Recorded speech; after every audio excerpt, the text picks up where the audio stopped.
Hello learner, welcome back to the channel. कैसे हो आप सभी? होप सो अच्छे होंगे। तो आज हम जो एस्टेट का पेपर हुआ था दिसंबर 2022 में उसको देखेंगे। होप सो आपको वीडियो पसंद आए। Question number 1 is on dissolution of a firm liabilities are transfer to. जब एक फर्म का डिसोल्यूशन होता है तो लाइबिलिटी को कहाँ ट्रांसफ़र किया जाता है? First bank account, second reserve and surplus account, third cash account, fourth realisation account. तो जो लाइबिलिटीज़ का ट्रांसफ़र है वो रियलाइजेशन अकाउंट में किया जाता है। फर्म के डिसोल्यूशन के टाइम पर एक फर्म जो है एसेट को सेल करने के लिए और लाइबिलिटी की पेमेंट के लिए एक नॉमिनल नेचर का अकाउंट ओपन करती है जिसे रियलाइजेशन अकाउंट बोलते हैं। Next question is read the statement carefully and choose a correct option given below. दो स्टेटमेंट दे रखी हैं, ये देखना है कि कौन सी स्टेटमेंट ठीक है और कौन सी गलत है। First one is depreciation must be charged so as to ascertain true profit और loss of the business. First statement बिल्कुल ठीक है क्योंकि डेप्रीशिएशन जो है नेट प्रॉफिट फाइंड आउट करने के लिए डेप्रीशिएशन को चार्ज किया जाता है। सेकेंड स्टेटमेंट की बात करें, when market value of an asset is higher than book value depreciation is not charge.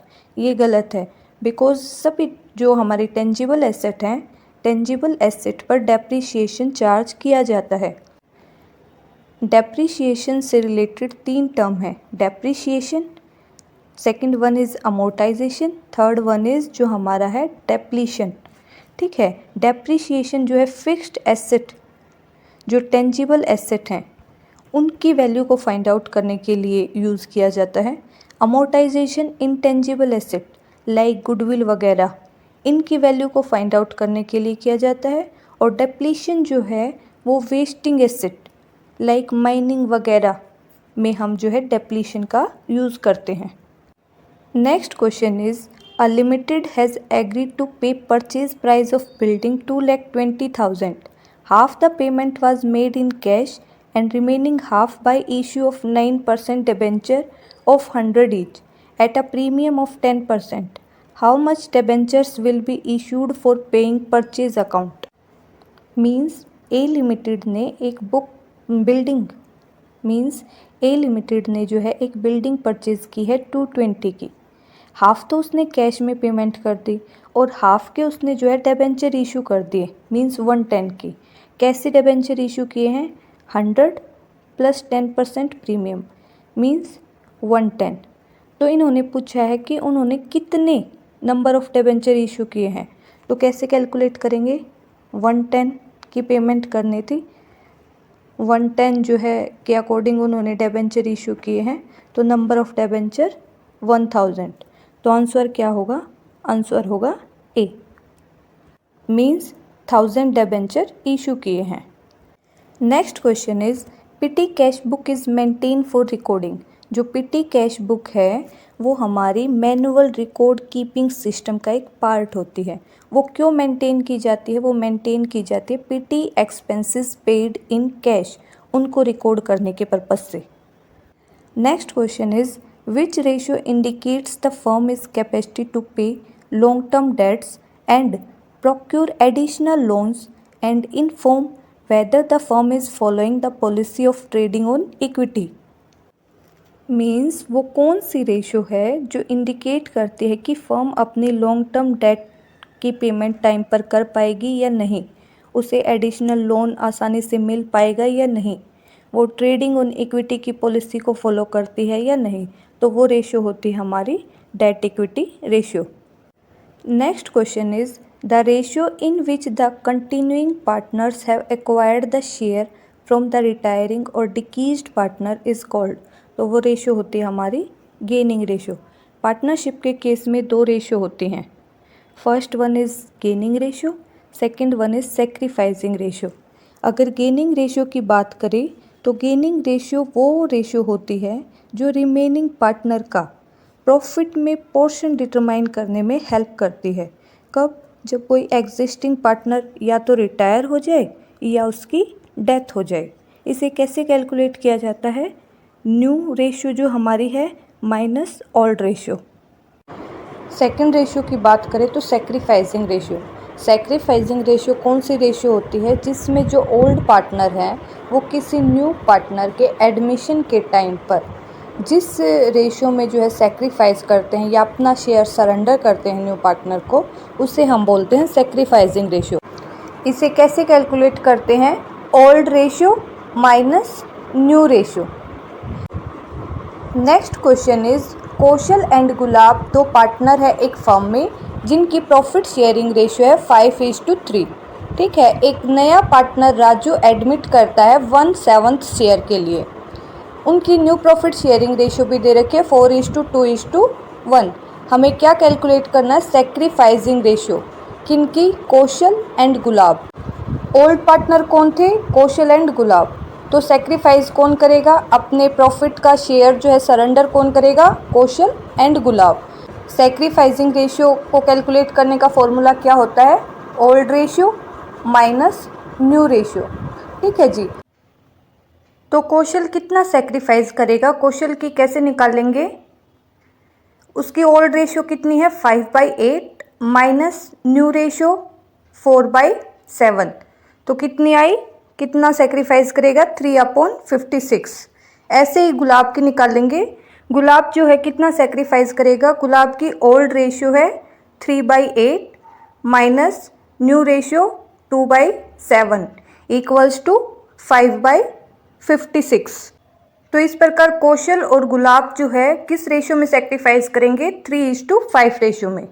Next question is the study of mutual relationship between different components और their total of the financial statements for a definite period of time is called. तो उस study को बोलते हैं vertical और static analysis. इसे vertical और static analysis इसीलिए बोला गया है क्योंकि एक डिफाइनाइट पीरियड में की गई है। लाइक हमारी टोटल कॉस्ट जो है 2020 की 100 है। ठीक है, उसमें डायरेक्ट मटेरियल का पार्ट देखें तो 30 है, डायरेक्ट लेबर का पार्ट देखें तो 40 है, ऐसे ही अदर एक्सपेंसेस देखें तो वो कितनी है? 30। तो ये एक स्टैटिक फॉर्म में है क्योंकि एक टाइम पीरियड से रिलेटेड है और जो है वर्टिकल फॉर्म में है। तो इसका आंसर जो है वर्टिकल और स्टैटिक एनालिसिस होगा, जबकि जो आंसर की है उसमें हॉरिजॉन्टल और डायनामिक दे रखा था जो कि गलत है। ठीक है जी। Next question is the recurring grant in the form of maintenance grant is treated as. तो उसे क्या बोला जाता है? Revenue receipts. Next question is A does not keep proper accounting record of his business. He give the following information. What will be the profit or loss for the year? Means ये incomplete जो statement recording का question है जिसमें क्या क्या information दे रखी हैं। Opening capital दे रखी है 2 लाख की, क्लोजिंग कैपिटल दे रखी है 250 की, ड्राइंग दे रखी है 60 की एंड जो capital added during the year वो दे रखी है 75,000 की। तो हमें क्या कैलकुलेट करना है? प्रॉफिट और लॉस फॉर द ईयर। तो इसे कैसे कैलकुलेट करेंगे? सबसे पहले जो हमारी क्लोजिंग कैपिटल है उसको लेंगे। क्लोजिंग कैपिटल कितनी दे रखी है? 250। ठीक है जी। इसमें से क्या ऐड करेंगे? जो हम ड्राइंग वगैरह ली है उसको ऐड बैक करेंगे। कितनी है? 60,000। लेस क्या करेंगे? लेस करेंगे जो during the year capital add की है। कितनी ऐड की है? 75,000। तो इस तरह जो हमारी एडजस्टेड कैपिटल है वो आ जाती है 235,000। इसमें से हम ओपनिंग कैपिटल जो है वो लेस कर देंगे। कितनी है? 2 लाख की। तो इस तरह हमारा नेट प्रॉफिट क्या आएगा? 35,000। Answer C. Next question is which hundi is similar to a demand bill. तो वो कौन सी हुंडी है? उसे बोलते हैं दर्शनी हुंडी। मीन्स वो हुंडी जो पेबल हो एट साइट। मीन्स हुंडी के दर्शन कराने के बाद उसकी पेमेंट करना, उसकी पेमेंट मिलना। ठीक है जी। Next question is working capital of a company दे रखी है 21,28,000। ठीक है, एंड टोटल डेट आर कितने दे रखे हैं? 42,50,000। If the companies long term debts are 27,30,000, then current ratio will be, हमें करंट रेशो फाइंड आउट करनी है। करंट रेशो फाइंड आउट करने का फॉर्मूला क्या होता है? Current ratio equals to current asset upon current liability. Capital है उसको कैसे फाइंड आउट करते हैं? Current asset minus current liability. अगर हमने करंट लायबिलिटी फाइंड आउट कर ली और वर्किंग कैपिटल दे रखी है तो करंट एसेट हम फाइंड आउट कर सकते हैं। तो सबसे पहले हम करंट लायबिलिटी फाइंड आउट करेंगे। कैसे? टोटल डेट दे रखे हैं 42,50,000, उसमें से अगर हम लॉन्ग टर्म डेट 27,30,000 को लेस कर देंगे तो हमारी करंट लायबिलिटी आ जाएगी। तो वो कितनी आएगी? कैलकुलेट करने के बाद वो हमारी आती है 152। ठीक है जी, करंट लायबिलिटी हमने निकाल ली। अब करंट एसेट क्या आएगी? Current working capital plus current liability. तो वर्किंग कैपिटल कितनी है? 28,000 प्लस करंट लायबिलिटी अभी हमने कैलकुलेट की 152,000 इक्वल्स टू, तो हमारी करंट एसेट कितनी आई? 36,48,000। तो अब हम अपनी करंट रेशो कैलकुलेट कर सकते हैं। Current ratio current asset upon current liability. Current asset कितनी निकाली? 364,8,000 अपॉन करंट लायबिलिटी 152,40। ठीक है जी, तो इस तरह हमारी करंट रेशो क्या आएगी? 2.4:1। Next question is read the statement carefully and choose a correct option given below. दो स्टेटमेंट दे रखी हैं, देखनी है कि कौन सी ठीक है। First is capital expenditure and revenue expenditure both are non recurring by nature. गलत स्टेटमेंट है। जो हमारी कैपिटल एक्सपेंडिचर है वो नॉन रिकरिंग नेचर की होती है, जो हमारा रिवेन्यू एक्सपेंडिचर है वो हमारा रिकरिंग नेचर का होता है। सेकंड स्टेटमेंट देखें तो सेकंड स्टेटमेंट बोल रखी है capital expenditure increase earning capacity of a business. बिल्कुल ठीक है। And where as revenue expenditure are incur to maintain earning capacity. Second statement बिल्कुल ठीक है। इसे एक एग्जाम्पल के थ्रू समझते हैं कि कैपिटल एक्सपेंडिचर क्या होता है और रिवेन्यू एक्सपेंडिचर क्या होता है। मान लो कि कोई सिनेमा हॉल है, ठीक है, उसमें अगर आप कोई भी एडिशनल सीट वगैरह ऐड करते हो, इससे जो आपकी अर्निंग जो है पहले से ज़्यादा होगी, एक तो कस्टमर और ज़्यादा आ सकते हैं, तो इसे बोलते हैं हम कैपिटल एक्सपेंडिचर। सेकंड वन, अगर सिनेमा हॉल में कोई टूट फूट वगैरह हो जाती है, मींस जो मेंटेनेंस वगैरह का काम है, जो हमारा अर्निंग का लेवल है उसको सेम बनाए रखने के लिए जो भी हम एक्सपेंडिचर करते हैं वो होता है हमारा रिवेन्यू एक्सपेंडिचर। तो इसका आंसर क्या होगा? Second. Only statement second is correct. Next question फिर से रेशियो का दे रखा है। The current liability of XYZ company limited की दे रखी है 150 और करंट रेशियो दे रखी है 3:1 और लिक्विड रेशियो दे रखी है 1:1। The value of stock, stock की वैल्यू फाइंड आउट करनी है। We know current asset minus liquid asset equals to stock. ठीक है, करंट रेशियो दे रखी है तो यहाँ से करंट एसेट निकाल सकते हैं। Current ratio equals to 3/1 equals to current asset upon current liability 1,50,000। तो करंट एसेट कितनी आई? 4,50,000। ठीक है जी। ऐसे ही लिक्विड रेशियो कैसे फाइंड आउट करेंगे? Liquid ratio 1/1 equals to liquid asset upon current liability. तो हमारी लिक्विड एसेट कितनी आई? 150। ठीक है जी। तो स्टॉक कैसे फाइंड आउट करेंगे? Current asset minus liquid asset. Current asset 4,50,000 minus liquid asset 1,50,000। तो स्टॉक की वैल्यू कितनी आई? 3 लाख। आंसर क्या होगा? 3 lakh. Next question is the ability of a business to pay the amount due to stakeholders as and when it is due is known as. Means business की वो ability जिसके through date के due होते ही उसकी payment कर दी जाए, वो हमारी कौन सी रेशियो फाइंड आउट करती है? सोल्वेंसी रेशियो। अगर डेट के ड्यू होने पर उसकी पेमेंट करने की एबिलिटी बिजनेस की नहीं है तो वो बिजनेस हमारा इंसॉल्वेंट माना जाएगा। Next question is read the statement carefully and choose a correct option given below. दो स्टेटमेंट दे रखी हैं। फर्स्ट वन को देखें तो passbook is the statement of account of the customer maintain by the book. बिल्कुल ठीक स्टेटमेंट है।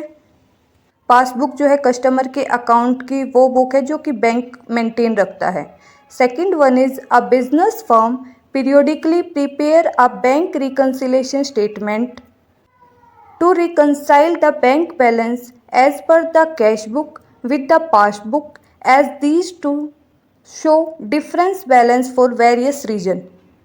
सेकेंड स्टेटमेंट भी बिल्कुल ठीक है क्योंकि जो बिजनेस फर्म है वो पीरियोडिकली प्रिपेयर करती है BRS बैंक रिकन्सिलेशन स्टेटमेंट। क्यों करती है कि जो उसकी कैश बुक है और जो बैंक ने पासबुक प्रिपेयर कर रखी है क्या दोनों में डिफरेंस है या नहीं है, अगर है तो उसका क्या रीजन है। तो इसका आंसर क्या होगा, बोथ स्टेटमेंट आर करेक्ट। तो इसका आंसर क्या होगा, option number third. Next question is the expenses that are incurred in connection with the formation of a company are called. तो उन एक्सपेंसेस को क्या बोलते हैं, प्रीलिमिनरी एक्सपेंसेस। प्रीलिमिनरी एक्सपेंसेस को जो है डेफर्ड रेवेन्यू एक्सपेंडिचर कंसीडर किया जाता है।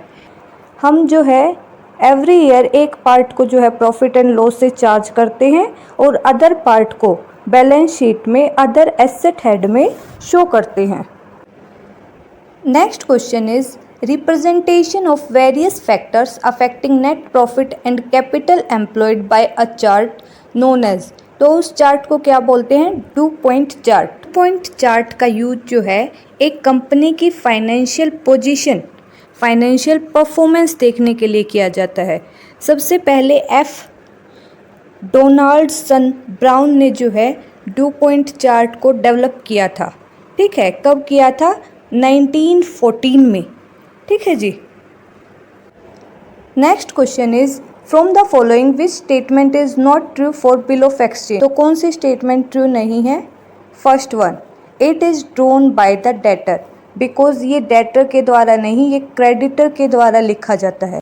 नेक्स्ट क्वेश्चन इज एक कंपनी इशू करती है 1000 debentures of 100 each at a discount of 6% और उनकी पेमेंट जो है वो इक्वल इंस्टॉलमेंट में करती है और प्रत्येक इंस्टॉलमेंट 20,000 की है।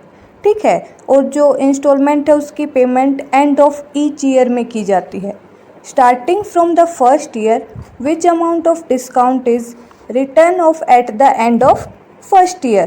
तो हमें फर्स्ट ईयर के एंड में जो है डिस्काउंट कितना राइट ऑफ किया गया है वो फाइंड आउट करना है। तो डिबेंचर का टोटल अमाउंट कितना हुआ, 1000 मल्टीप्लाई 100 इक्वल्स टू 1 लाख। तो इस तरह से फर्स्ट ईयर के एंड में 1 लाख का अमाउंट बचेगा, सेकेंड ईयर के एंड में जो है 80,000, देन 60,000, देन 40, देन फिर 20। तो प्रोपोर्शन क्या हुआ, 5:4:3:2:1। अगर कंप्लीट डिस्काउंट की बात करें तो 1 लाख पर 6% कितना हुआ, 6,000। वेट देखिए, फर्स्ट ईयर के एंड में 5, स्टार्टिंग ईयर का वेट 5 था, अपॉन टोटल वेट 15, तो कितना हुआ, कैंसिल आउट करके 2000। मीन्स फर्स्ट ईयर के एंड में जो डिस्काउंट राइट ऑफ किया जाएगा उसका अमाउंट है 2000। Next question is when a partner, जब एक पार्टनर एग्री हो जाता है to undertake the dissolution work, dissolution के वर्क को करने के लिए, फॉर एन एग्रीड रेम्यूनरेशन, तो द रियलाइजेशन एक्सपेंसेस जो होते हैं, then what will be the journal entry if payment of realization expenses is made by the firm। तो उसकी जर्नल एंट्री क्या होगी, partners capital account debit to bank account. Next question is leverage और capital structure ratios are also known as. तो वो हमारी कौन सी रेशियो होती है, long term solvency ratio. Next question is if the benefit of expenditure extends up to only for 1 accounting period it is called, तो वो हमारा एक्सपेंडिचर होता है revenue expenditure. Next question is a company forfeited 200 share 200 share forfeit कर लिए। 100 का each था। Company ने कॉल्ड अप किए थे 70 शेयर, 70 पर share, on which the share holder ने सिर्फ और सिर्फ 50 की पेमेंट की है। मीन्स जो हम फॉरफिट करेंगे, फॉरफिट का अमाउंट कितना होगा, 200 into 50 equals to 1000 rupees. Then company ने जो है री इशू कर दिए एट 80 रुपी के अकॉर्डिंग, फुल्ली पेड अप पर share. The share forfeited amount will be debited in the reissue entry. तो री इशू की एंट्री कैसे होती है, bank account debit, share forfeited account debit या discount account debit to capital account. तो जो bank account है वो कितने अमाउंट से डेबिट होगा, 80 में जो है री इशू किए हैं, तो 80 into 200। Share forfeiture account means discount कितने का दिया है, 100 का शेयर था, 80 में जो है री इशू किया है तो 20 का डिस्काउंट किया है, 20 into 200। To share capital account कितना, 100 इंटू 200।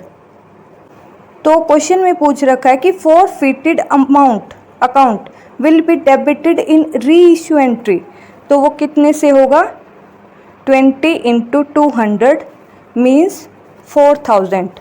आंसर की में जो है 60,000 दे रखा है, बट आंसर इसका क्या होगा, 4000। Next question is, in which activity all profit of a company are not distributed amongst the shareholders as dividend, but a part of the profit is retained or reinvest in the business।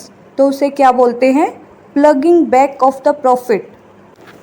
Plugging back of a profit financial management की वो technique है जिसके under एक company के profit को complete share holder में distribute ना करके कुछ पोर्शन को जो है कंपनी की ग्रोथ के लिए, रीइन्वेस्ट के लिए रिटेन कर लिया जाता है।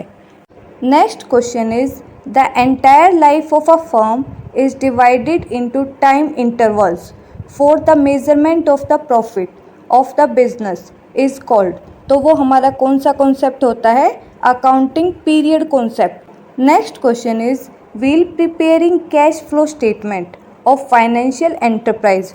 कौन सा एंटरप्राइज है, financial enterprise. Interest and dividend received should be classified as, तो वो तो उसके लिए क्या होगी, operating activity. Next question is, in which system, वो कौन सा सिस्टम है, द मॉनेटरी इफेक्ट आएगा यहाँ पर, sorry, of a transaction is taken into account in the period is which they are earn rather than in the period in which cash is actually received or paid by the enterprise। Means जो affect है वो cash के basis पर ना देखकर जिस year वो earn की है उसके बेसिस पर देखा जाता है, तो वो हमारा कॉन्सेप्ट है accrual basis system. Next question is, जो स्टेट बैंक ऑफ इंडिया है डिज़ायर टू रिडीम, वो रिडीम करना चाहती है अपने 5000 डिबेंचर को, जो कि 1000 का एक है। कैसे, out of available sufficient divisible profits में। इसके लिए कितना अमाउंट जो है डिबेंचर रिडम्पशन रिजर्व अकाउंट में ट्रांसफ़र करना पड़ेगा under section 71(4) of Indian company act, read with rule 18(7) of a banking company. तो वो अमाउंट कितना होगा, 0, बिकॉज जो है इस केस में हम DRR प्रिपेयर नहीं करते। Next question is, which statement is true for receipts and payment account. Receipts and payment account जो है कैश बुक की समरी की तरह होता है, जो कि NPO not for profit organisation जो है प्रिपेयर करते हैं। तो उसमें हमारा ऑप्शन क्या होगा, it does not include depreciation, because जो डेप्रीशिएशन है वो नॉन कैश आइटम है। Next question is, a desire to satisfy one is interest regardless of the impact on the other party to the conflict. तो वो हमारा क्या हो, competing.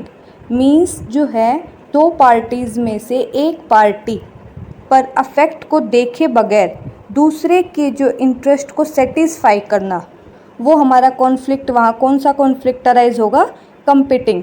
Next question is when was GATT establish. GATT means general agreement on trade and tariff. वो कब establish किया था? 1947 में। Next question is money is what money does. This definition of money was given by. तो ये definition किसके द्वारा दी गई थी? वॉकर साहब के द्वारा। Next question is process of organising include. कौन सी प्रोसेस इंक्लूड है? Assignment of duty. बिकॉज जो डेवलपिंग प्रीमाइसेस है, setting objective, selecting an alternative, ये सभी हमारी प्लानिंग प्रोसेस के अंडर आते हैं। Next question is dash occur if a given percentage increase in all input result in a similar percentage increase in output. तो वो हमारा होता है decreasing return to scale. Next question is interest rate and inflation rate are included under which factor of business environment. तो वो हमारे कौन से फैक्टर के अंडर आते हैं? Economic environment. Next question is which one of these can be delegated. किसको delegate किया जा सकता है? तो अथॉरिटी को डेलीगेट किया जा सकता है। Next question is the opinion and belief segment of an attitude is. तो वो हमारे कौन से एटीट्यूड के अंदर आते हैं? Cognitive component. Next question is what type of a bank is import export bank. किस टाइप का बैंक है? तो वो हमारा है specialised bank. Next question is efficiency through work simplification and standardisation is focus by. किन्होंने फोकस किया था? टेलर साहब ने। Next question is a principle of enlightened marketing that required that a company seek real product and marketing improvement. तो वो हमारा होता है customer oriented marketing. Next question is invisible in the balance of payment account refers to. तो वो हमारा होता है सर्विस ट्रांजैक्शन से रिलेटेड। ठीक है, जो गुड्स वगैरह से रिलेटेड होता है वो विजिबल अकाउंट में आता है। Next question is banking and insurance are which type of industry. तो ये हमारी होती है tertiary industry, means service industry. Next question is the foreign trade development and regulation act 1992 replaced which of the following act. तो कौन से act से replace किया गया है? Import and export control act 1947। Next question is among the following source which one is an internal recruitment source. तो जो transfer है वो हमारा इंटरनल रिक्रूटमेंट सोर्स है। Next one is the secretariat of the association of SAARC is situated at. तो वो कहाँ situated है? काठमांडू, नेपाल में। Next question is staff authority work as. तो लाइन एंड स्टाफ ऑर्गेनाइजेशन, जो हमारा ऑर्गेनाइजेशन का स्ट्रक्चर है उसमें जो स्टाफ अथॉरिटी है वो एडवाइस देती है सर्टेन मैटर पर। ठीक है जी। Next question is which one of the following is not true element of communication process. तो जो मेजरमेंट है वो कम्युनिकेशन प्रोसेस का जो स्टेप नहीं। कम्युनिकेशन प्रोसेस की बात करें तो कम्युनिकेशन प्रोसेस में सबसे पहले एक सेंडर होता है जो कि मैसेज को एनकोड करता है। देन फिर वो उसको चैनल के थ्रू, चैनल का यूज़ करते हुए रिसीवर के पास भेजता है।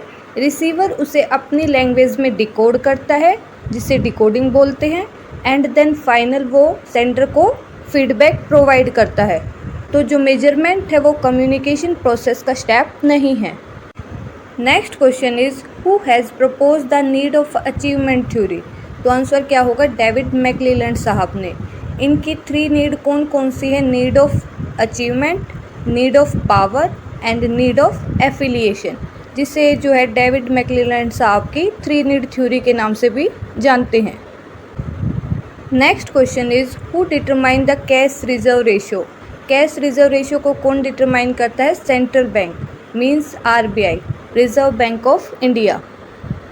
Next question is partnership deed generally do not include which of the following. किस कंटेंट को जो है पार्टनरशिप डीड में जो है शामिल नहीं किया जाता? List of employees of firm. Next question is the organisational structure most suitable for large organisation having diversified activity is. तो कौन सा जो स्ट्रक्चर है वो सूटेबल होगा लार्ज ऑर्गेनाइजेशन के लिए, जहाँ पर जो है डाइवर्सिफाइड एक्टिविटी है। इसका आंसर आप कमेंट बॉक्स में कमेंट करके बताना, ठीक है friend. Next question is a temporary pricing in which company sell products below the list price and sometimes even below cost to increase short run sell. तो वो हमारी कौन सी प्राइसिंग होती है? Promotional pricing. प्रोमोशन के पर्पज़ से कुछ टाइम के लिए जो है प्राइस को डिक्रीज़ कर दिया जाता है। Next question is which of the following is included in Fayol principle of management. Fayol साहब के 14 प्रिंसिपल है मैनेजमेंट के, जिनमें से एक है unity of command. Next question is internal element that may interfere with the company's ability to achieve its objective is. तो वो हमारा कौन सा है? वीकनेस। एनवायरनमेंट को जो है इंटरनल फैक्टर भी अफेक्ट करते हैं और एक्सटर्नल फैक्टर भी अफेक्ट करते हैं। इंटरनल में हमारी स्ट्रेंथ और वीकनेसेस आती हैं और एक्सटर्नल में opportunity and threat. Next question is an organised movement of citizens and government agency to improve the right and power of buyer in relation to seller. तो वो हमारा क्या बोला जाता है? वो movement consumerism. Next question is the present value of an investment cash inflow minus the present value of its cash outflow is known as. तो उसे हम क्या बोलते हैं? NPV, net present value. Next question is who has given the concept of POSTCORB means planning, organizing, staffing, directing, coordination, reporting and busting। तो ये हमारा concept किन्होंने दिया था? लूथर गुलिक साहब ने। Next question is dash is the extra profit the firm earn from producing and selling additional unit of output. Means पहले 100 unit जो है प्रोड्यूस करती थी और सेल करती थी, जिसके बदले उसे 120 जो है मिलता था। अब वो 101 यूनिट प्रोड्यूस करती है और सेल करती है, जिससे उसे 125 की उसकी जो है अर्निंग होती है। तो जो ये 5 इंक्रीज हुआ है, ये हमारा क्या है? Marginal profit. मीन्स एक एक्स्ट्रा यूनिट के प्रोडक्शन से कितना एक्स्ट्रा प्रॉफिट हुआ है। Last question is which one of the following is the characteristics of transactional leader. तो क्या होती है उनकी? Management by exception. Transactional leader वो लीडर होते हैं जो फोकस करते हैं सुपरविजन पर, परफॉर्मेंस पर, ठीक है जी। आई होप आपको वीडियो पसंद आई हो। If you like then please give a big smile. Thank you.